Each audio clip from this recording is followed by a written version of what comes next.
para sa lahat ng mananampalataya. Ang pananampalataya kay Jesus ay hindi batay sa nakikita ng mata. Tumangging manalig si Tomas hanggang hindi niya nakikita ang mga sugat ng Panginoong Jesus.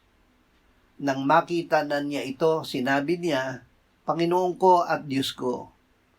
Ngunit sinabi sa kanya ng Panginoon, "Sapagkat ako'y nakita mo ay sumampalataya ka, mapalad ang hindi nakakita, gayon may sumampalataya."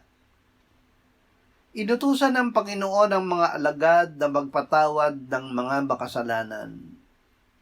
Ang paraan ay ang kanilang pagsaksi na si Jesus ay namatay at muling binuhay ng Ama.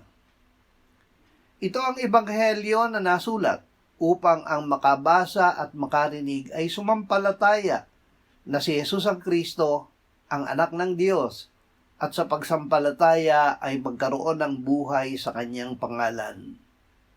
Sa gayon ay tatanggapin din nila ang kapayapaan ng Diyos sa pamamagitan ng Panginoong Hesukristo. Buhay ka!